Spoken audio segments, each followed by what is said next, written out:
Hello there, and welcome to the PlayCajon podcast, conversations with drummers and percussionists from around the world. I'm Paul Jennings, and thank you so much for listening in. Today my guest is Pete Lockett. Pete is for sure one of the most well-respected and sought-after multi-percussionists in the world. He's worked with Björk, Peter Gabriel, Led Zeppelin's Robert Plant, to name a few. And when I say he's a multi-percussionist, I literally mean Pete plays almost anything. Drum set, tablas, congas, cajon, bongos. Not only that, but he's been around the world learning what he does, specifically with the tabla. Pete studied tabla first under Yousuf Ali Khan, who's the nephew of Ali Akbar Khan. Since then, he's become incredibly well respected as a tabla player and a percussionist in India as well as around the rest of the globe. He's played on loads of movies, including 5 Bond films, which is pretty cool. In the drum and percussion world, he's worked with amazing drummers like Dave Weckl, Thomas Lang, Jojo Mayer, and he's currently working on a new record with the legendary percussionist Luis Conte. He's a prolific musician and a really nice guy. Pete completely embodies the word multi-percussionist. So enough of my yakking, let's get right to it.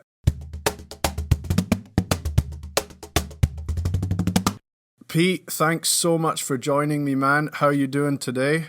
Hello, Paul. Yeah, it's a great pleasure to be here. Thanks for inviting me on.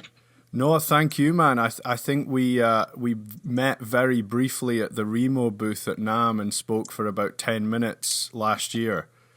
Yeah. No, I remember you mentioning the PlayCajon site and different bits and bobs.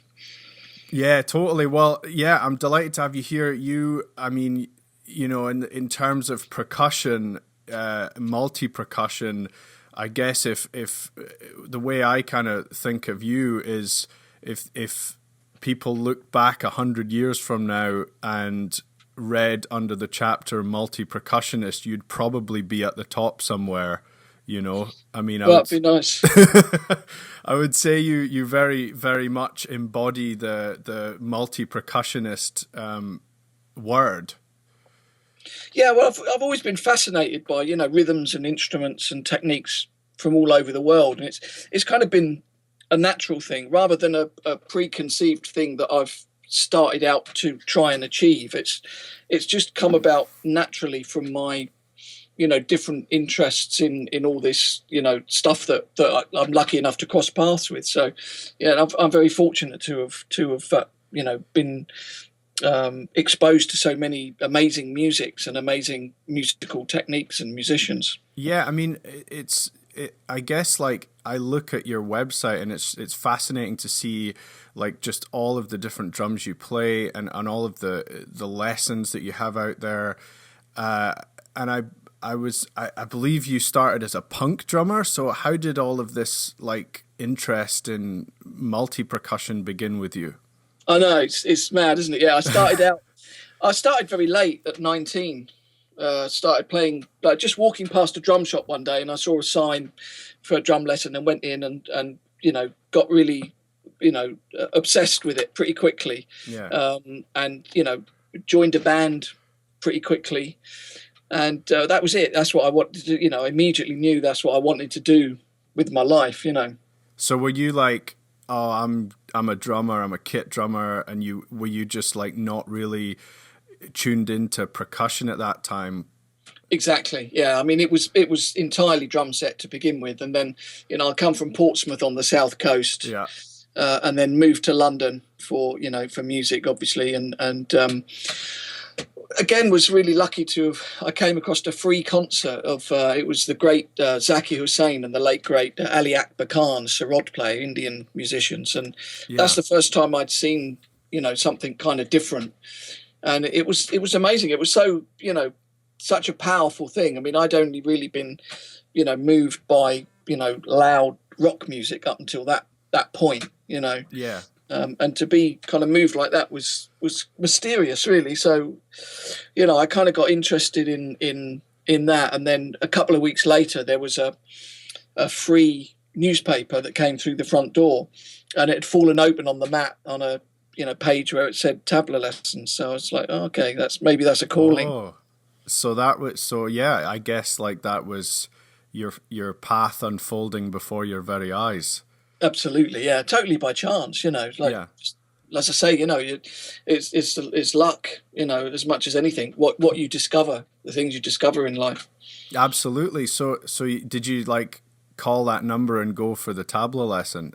Yeah, I went. It was a group class, and tabla lessons are, if you've ever seen a group class or been to one, they're quite funny because they start off the first week with 30 or 40 very enthusiastic people. The second week, it's always at least half. The half Yeah. have given up, and you lose like 50% a week until you're down to 2 or 3 after 4 or 5 weeks. And anyway, the guy, he said it's a guy called Yousuf Ali Khan. It's a great Bangladeshi tabla player, actually, and he's nephew of Ali Akbar Khan. Right. And he said, "Look, come to my house, and I'll teach you for free." There. So it's great, really. That's cool. It's funny you say that about when you went to and you lose half of the people. My first tabla lesson and only tabla lesson was I was living in Glasgow at the time, and I went down to this shop called Drum Central in Glasgow. I don't think it's there anymore, but I was like, I want a set of tabla. I'm going to go for it. And I got this set of tabla, and then I called this guy up for lessons, and I went to this community centre in Glasgow, and he never showed up. So that was the end of it. That was, I mean, I obviously didn't really have the motivation at that time, even though tabla absolutely fascinates me in just how it seems to be so technical. Would you say it's like it's really very technical compared to other percussion, or? Well, I think it's just got a very detailed vocabulary, both in the musical infrastructure, in the sort of music that musical systems, and within the techniques of the drums. But it's developed over many centuries, of course, and it's if you come from that culture, it doesn't seem such a big leap to be able to play those drums. Of course, it doesn't make them less technical, but of course, as a child and a youth, you kind of get the blind learning right period down, and you kind of just things that are taken for granted about the instrument, about how you sit, how you hand strike the drum, all sorts of different things that kind of go to make up your idea of the instrument.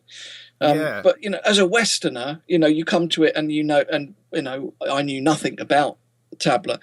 Obviously you're starting from zero. It's a completely it's a absolutely daunting task. It really is. And I suppose, when you come from the West or any other musical culture, it is so foreign to you. But when the way that like rhythms are phrased, and the way that we're always looking for the one in the West, or the downbeat, or you might be looking for that, and if you go to a different drumming tradition, whether it's in West Africa or India, the feel is going to be so different, and the way people are thinking of the rhythm, I suppose.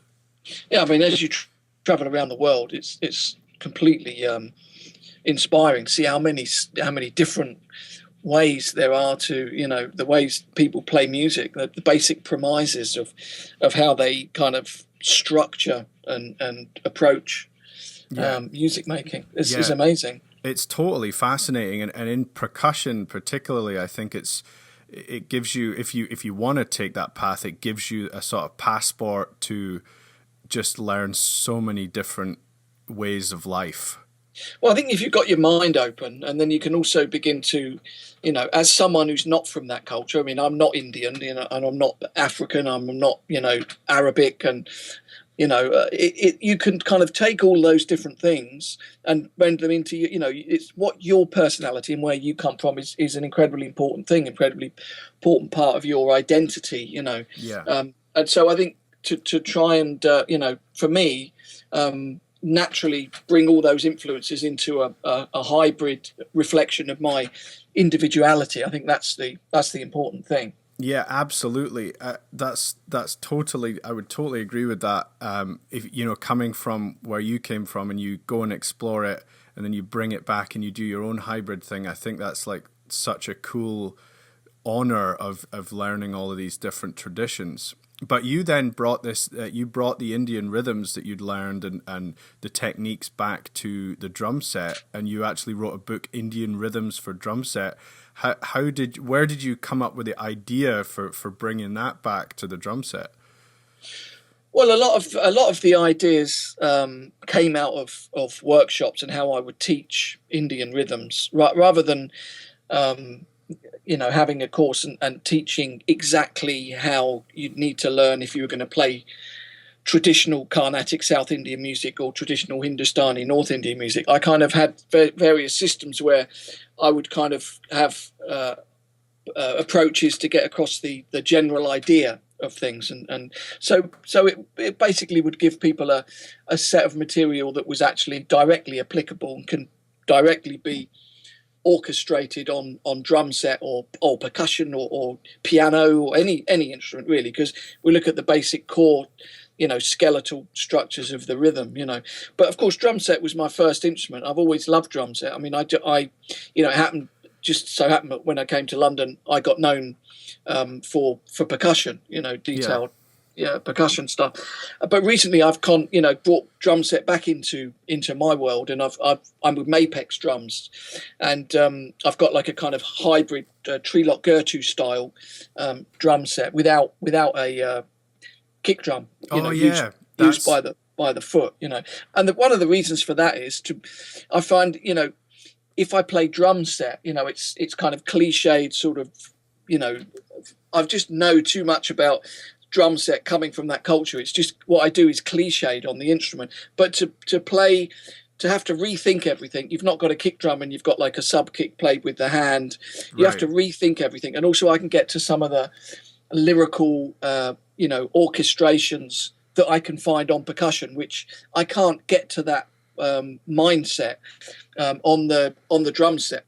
So for me, it's a way of being able to explore a little bit more genuinely the influences that I've found from percussion, but on a drum set. It's kind of drum set inspired percussion, really, I'd call it. Yeah, that totally makes sense, because if you like set your kit up, I suppose, like a drum set with a kick drum pedal and all that kind of stuff, your head is in a different place. But if you change it up and have that more kind of Trelock Gertu without the kick drum set up, then it's going to put your head in the more percussion space.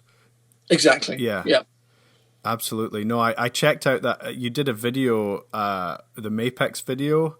Exactly. And that totally beautifully illustrates what you're talking about. And there's a load coming up on Drum Channel as well. I just was a couple of weeks ago was there, and I did 7 or 8 tracks down at Drum Channel, which will be cool. So there's a few on the drum set, lots of tabla stuff and lots of the Remo percussion as well that I play. And drumchannel.com is where to check. I think it's drumchannel.com. Yeah. If you just Google it, it'll come up for sure. Yeah. Exactly. Yeah. That's great, man. So in terms of people that you've played with, like you've played with some pretty big names, Björk, Peter Gabriel, to name a few. How did you? Well, I guess when did you get that big kind of gig break? Well, I mean, it's a lot of the names that I work with like that have been sessions recording, because I don't tour in that environment.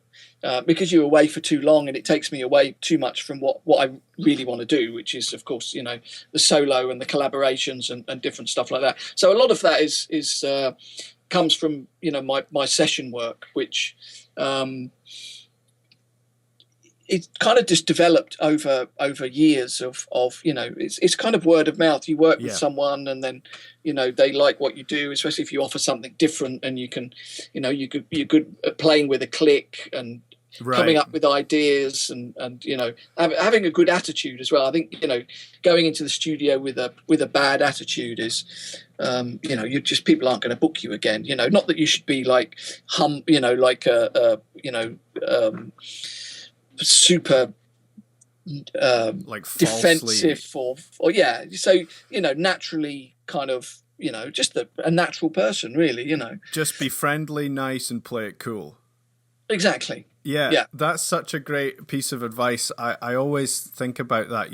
If people are putting bands together or trying to get a group of musicians together, what comes in the forefront of my mind, along with their ability to play, is are they a nice person? Yeah, it's really important, especially once you start to spend, even a couple of trips away with that person, and it just becomes a nightmare. It ruins the whole thing. Working with someone you don't like, I mean, it's impossible. And now you've been into film as well. I wanted to ask you what you find working in the studio, the differences between working on, say, a movie soundtrack and a record, like someone's album or something like that. Is there like a particularly different approach to percussion, or does it depend on the thing? I mean, it depends on it's not even a differentiation between film or tracks as such. It's really down to the style of music and what the music requires. So you listen, if there's a drum set player on there and they're doing loads of, let's say, for example, they're doing loads of toms and stuff like that, low end stuff, then, you're not going to go in and do low end stuff. You're going to kind of come up with something to play in some different frequencies and find out where the sonic gaps are, where you can play, where it will make sense and add something to it. But, really, in sessions, I think if you go into a session, you got to think of yourself as like you're a sound module, really, for that person that's that's booked you. So really it's down to just letting them steer you in what they want, because it's and once you get to a point where they sort of say, well, it's just do your thing, which is actually what I mostly end up with. Then you kind of you do your thing, and that's cool. Yeah. Is there a particular movie that sticks out to you as being a really enjoyable experience to record on? I mean, a lot of them have been, actually, but it's obviously the Bond ones were quite iconic, and I did 5 James Bond films and worked in detail on them with David Arnold.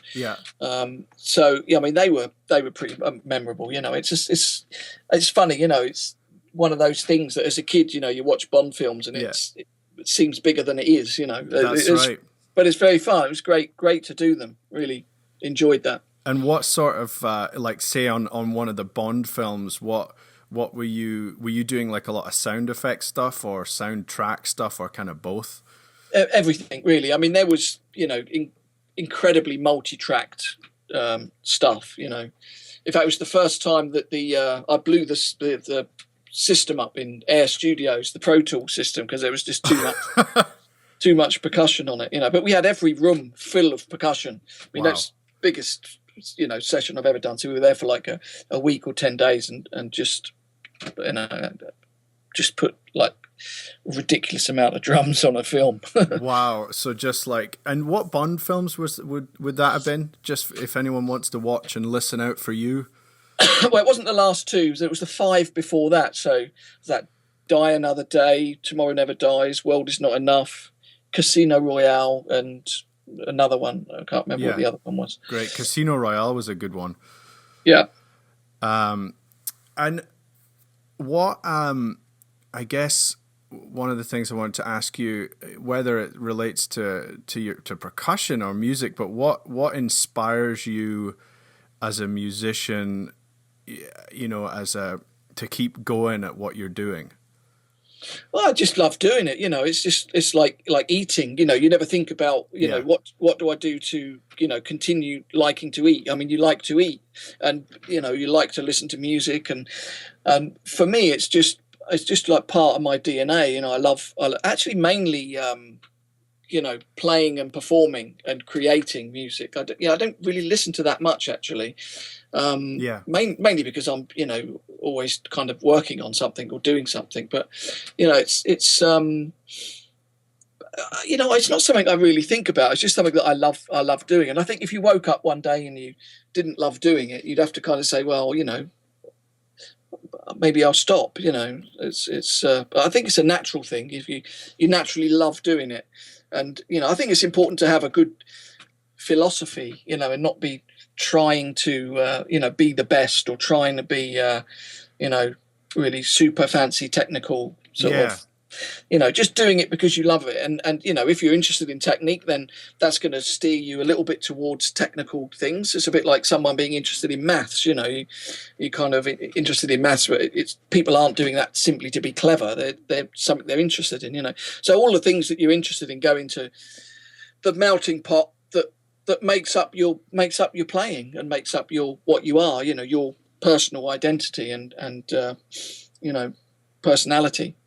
Yeah, absolutely. Well, that's great. I mean, so just stay on your path and what feels right to you. And, you know, like as a player, I remember like always trying to get into learning all this technical stuff, we know, when I was in my 20s, and then it just sort of hit me one day, hold on a sec, I'm not actually really, it doesn't feel right. I just kind of want to groove, you know, I just want to play grooves, you know.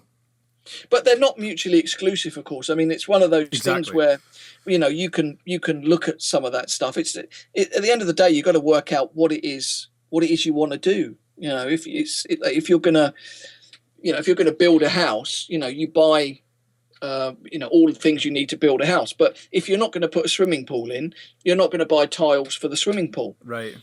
Do you know what I mean? So you work out what is it you want to do musically. Not you, I mean everyone, every individual. What do you want to do musically?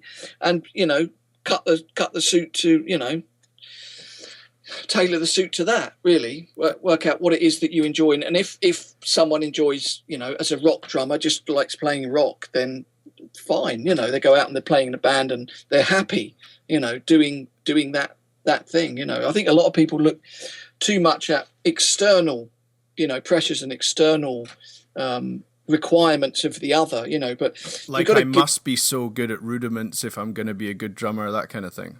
Yeah, exactly. Which you know, isn't actually, I mean, you know, I suppose to be a good technical drummer, you know, then you would kind of need to have rudimental control, but to be a good musical drummer, you wouldn't necessarily need to have good rudimental control. In fact, you know, you could have absolutely no knowledge of rudiments and be a great popular drummer.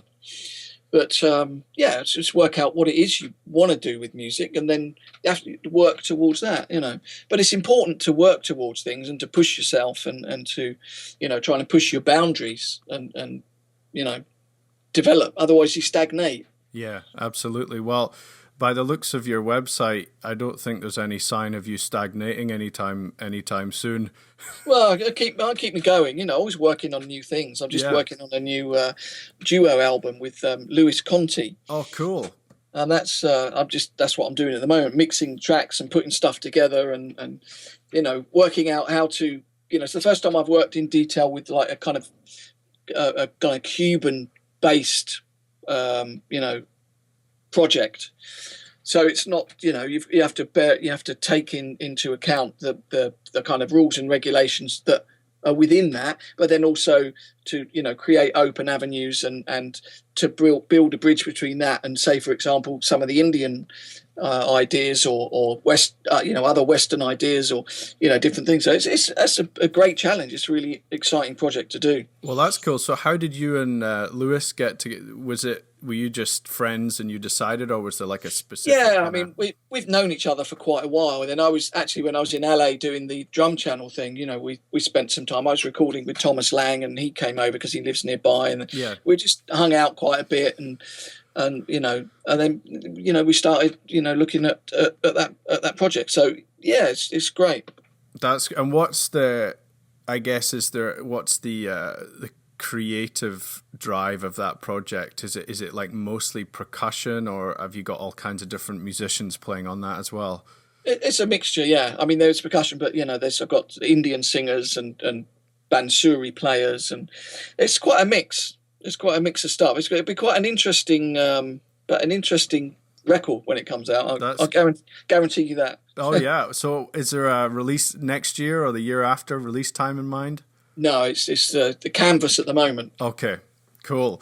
I was looking at your new products, your zinger and your cog. What? Yeah. The zinger's it's almost like a sort of bow. Would you say? It's like a bow with a guitar string, wound guitar string, and it's great for like metallic effects, and it's like bowing cymbals. You get kind of interesting things, and then the cog is like a little it's like cog on a stick, right? And you can roll it and get rolls and stuff like that. So they're both coming out on Expanding Hands Music. I think that's expandinghandsmusic.com. Cool. And that they'll be out early next year. So that's an exciting little project. It's great, it goes with because I got a signature stick with Vic Firth, right? Which is, Vic, what a great loss to the industry that he's gone. A legend. I believe it. Absolutely, yeah, literally. Yeah. And so it's kind of an additional kind of comes back into that obviously it's not with Vic Firth, it's with Expanding Hands Music, but it's very exciting to bring these products out. Yeah, it's so cool, man. Like, in the percussion world, it's often easy to sort of think, wow, there's so many instruments, it must have all been done, but to find something as unique as your zinger, I was really blown away by that, because it just allows you to do all these new amazing things with cymbals particularly. Exactly. Yeah. So what's happening for you next year, 2016? Anything else apart from the Luis Conte record? Yeah, it's a lot of different stuff. I mean, I've got a big clinic tour in the UK coming up in the spring, so that'll probably be I reckon maybe around 10 dates. Right. So there's that. I'm going back to China, and obviously I've got lots of things in India. I'm off to Dubai, and so there's a lot of stuff, and lots of solo performances and different things booked in around Europe, and so it's exciting. That's great, man. Are you going to be at the NAMM show at all? This year I'm not. I'm in Dubai, so I'm going to miss it. This first time in 6 or 7 years, I think. Right. Yeah. So, are you going? I'll be there, wandering the noisy halls. Yeah. Well, make sure you check the new Remo cajon out, because it's really, really good. Is that I might have one. Is that the Dorado? It's the very latest one. Yeah, I think it's the Dorado. Yeah. Yeah, I've got one. They sent one to me, and it's like I've got quite a few cajons, and it's definitely one of my favorites now. I love playing it. It's great, isn't it? Yeah. It's very responsive and just sounds lovely.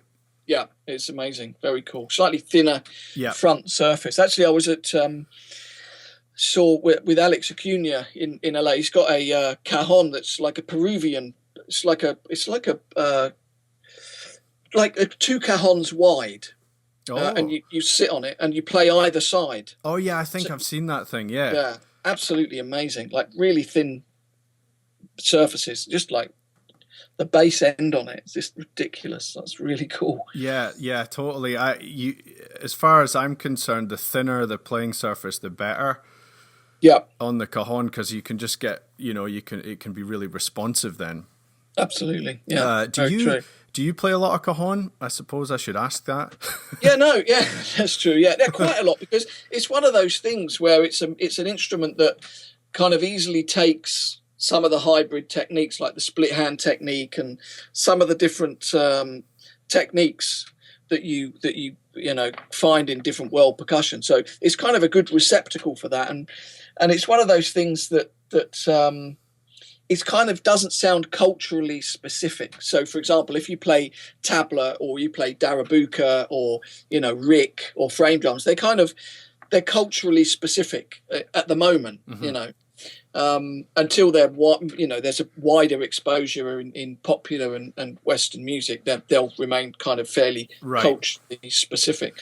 But the cajon, it can kind of fit with anything in many ways, which is a great thing. That's right. The cajon is totally broken out of its culture, which is really cool, and a total nod to the culture. Yeah, absolutely. Yeah. Finally, I always kind of ask this kind of a bit of a cliche question, but just any words to I suppose words to specifically maybe a drummer who's like got an interest in percussion all of a sudden, and they want to start exploring percussion, but they're like, oh, I'm a drum set player. How do I convert that or get on that path? Well, I think you've got to allow it to happen. So, I mean, I think the idea of, doing it and imagine that it's immediately going to show dividends in your playing is a mistaken perception. But the more you learn, the more it will slowly absorb into your playing. I mean, even, if you learn Latin, for example, the way that they approach, soloing, and the way that the phraseology and the language of those drums, as that kind of absorbs and soaks into you, it comes out. It's inevitable. All those things that go in, they're all churning around and they're all doing something. But the idea of, have 6 conga lessons and then try and do like a Latin drum solo on the drum set is not going to happen. But take it on board slowly and just be aware that it'll take a while to come out. But